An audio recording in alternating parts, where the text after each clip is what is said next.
Hi, I'm David.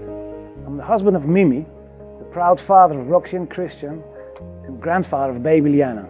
And I love my mum and my dad. But in order for you to meet the man that I am today, you need to meet the boy that I was. I was born in Antwerp, a city in Belgium, where I grew up with my mum till I was about 17 as my parents separated when I was a baby. Mum, she was a sex worker. She made it all the way to the top, but she also fell all the way down. And Dad I used to see over the weekends occasionally or over the holidays.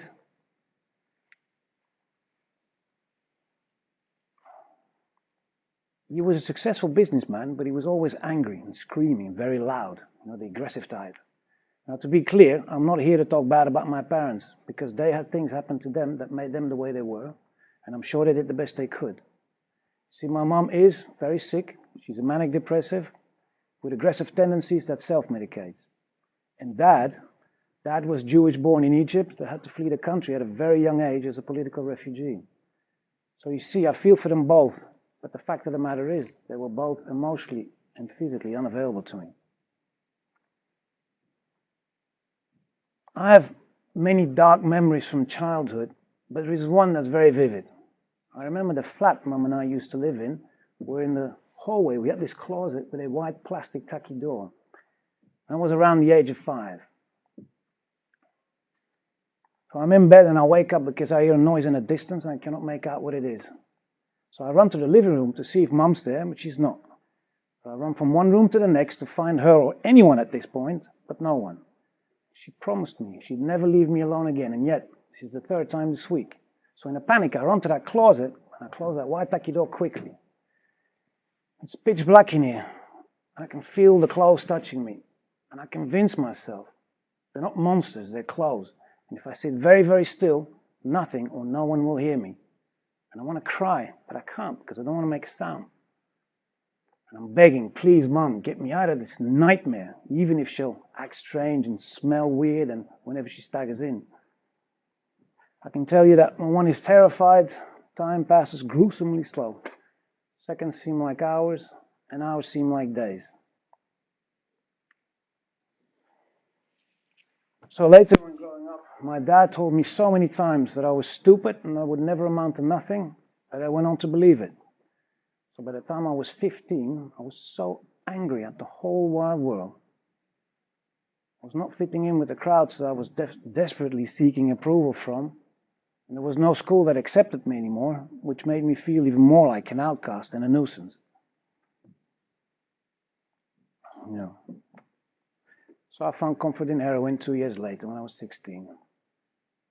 And 2 years later, I would share a flat for a couple of months with Yuri here. He was this sweet and innocent kid with not a bad bone in him. He was harmless. But he got introduced to heroin because of me. So when he died of an overdose a couple of months later, I couldn't attend his funeral out of shame because I felt responsible. As a matter of fact, during the exact same time of his funeral, I injected my own second overdose, which I obviously survived.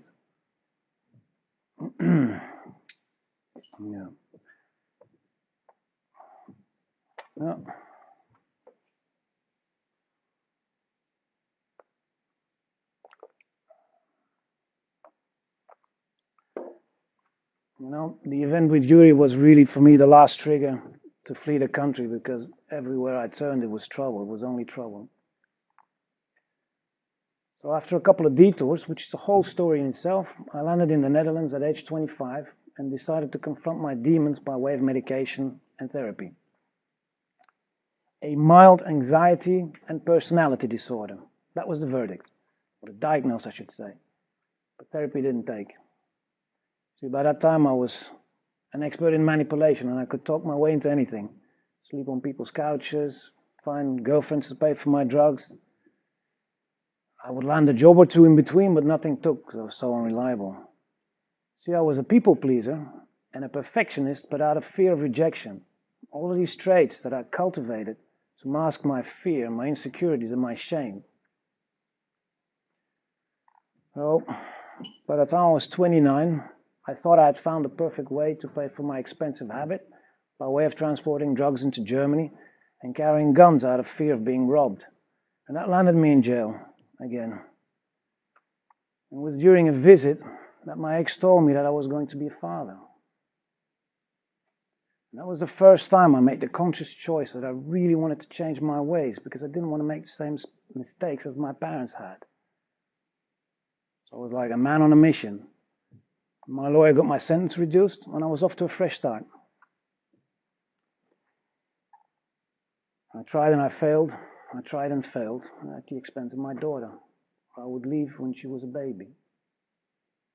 But I chose to keep trying. And I changed my heroin addiction into a coke and alcohol one, which was more in sync with society. And at least with this, I could keep a job. But I was still showing traits of being unreliable and, I was still getting into trouble. But this time, a whole different kind of trouble. You see, after a prolonged period of being sleep deprived, because I had a lot of stress at home, and I was completely overworked, I got picked up by the police 4 years ago. So imagine a jail cell with white, soft-padded walls. On the one end, there's a small window with metal bars in front, and on the other end, there's a black metal door. And there's a little plastic mattress in between or on the floor and nothing else. And it's stank in there. So I'm in this cell, and I can hear loud screaming coming from multiple directions. And it sounds like agony and like violence. And I'm next in line, I'm sure of that. I can feel a panic attack coming up.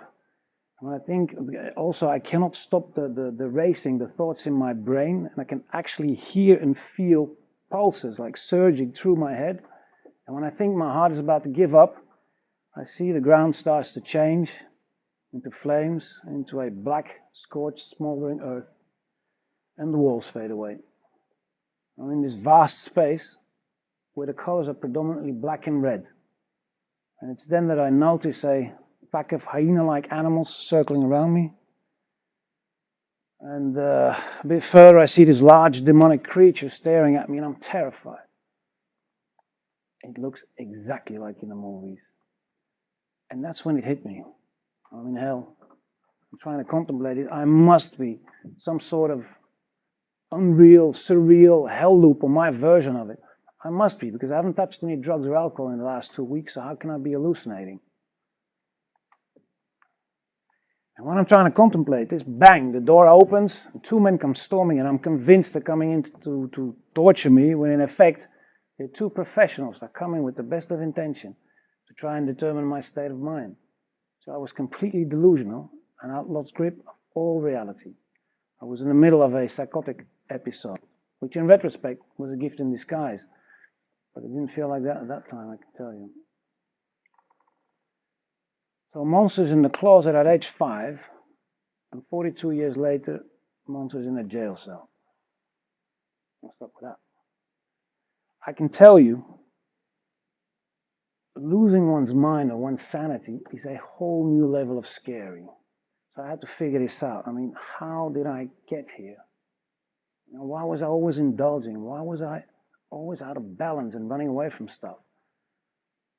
So I needed help again, because I cannot do it alone. I got myself in a self-help group where I was surrounded with like-minded people. And this was an absolute game changer. Because it's with the help of those people that I came to the realization that I've been wearing masks all my life. Masks to suit the people and I've been wearing masks all my life yeah, that's supposed to happen, right, when you're very nervous. And that's fine. So I've been wearing masks all my life to suit the people and the environments that required it, or so I thought.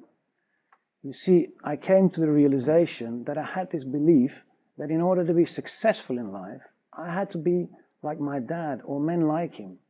You know, the tough kind, never showing vulnerability. But they're everything I'm not. I'm soft. I'm gentle. I'm an introvert and socially awkward at times.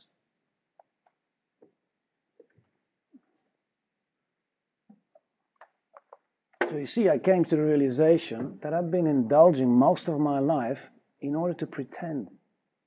not true to who I really am, then it was that awareness that presented me with choice, because I decided there and then I'm going to choose what kind of person I want to be, in sync with who I really am and the values that I hold dearly.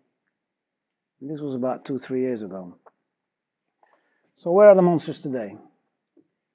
You think I wasn't terrified to get on this stage here today and do this? It feeds right into my insecurity and fear of rejection. I still look for validation and approval. It's less, but still. It's something completely different. Everything that is happening in the world right now is a major trigger of fear for me. I actually have mild psychotic thoughts lately, because when I watch the news, in the back of my mind, Armageddon has started. It's horrible. So you see, I'm not free from fear and insecurities, and I never will be, and that's fine. But I don't run away from the monsters anymore, at least not when I'm awake. And I don't want to let fear and insecurity dictate my life anymore.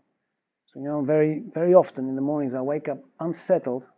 I choose to get up, make up the bed, task one done. I get dressed, I go to work and try and be the best version I can possibly be. And when you hear all this, am I happy? Absolutely. I'm so grateful for so many things.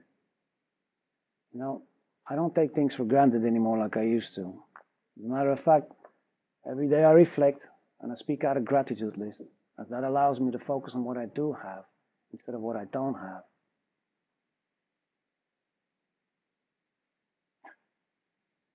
That's cute. You see,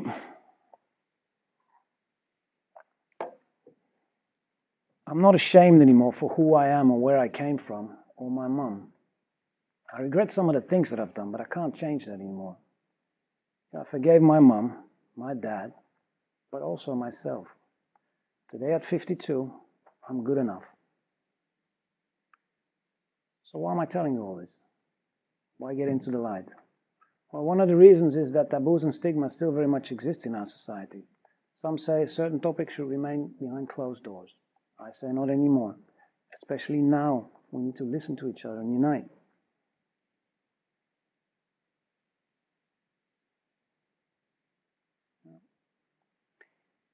You see, having a life-struggling impediment doesn't mean you cannot be of value to society or an organization. It might just mean that some extra support is needed. But that's for another conversation. The more important reason for today's talk is that most of us have shame and fear in common, and the choices we make due to them. And if I can inspire change in one person here today, I'll be very grateful and consider mission accomplished. And if there is one thing that I hope that you take away from today, then it is that you don't need to be who you used to be. Some choices might have gotten you here, but it's the actions of today that define who you choose to be. Now imagine a world where we make choices out of courage instead of out of fear.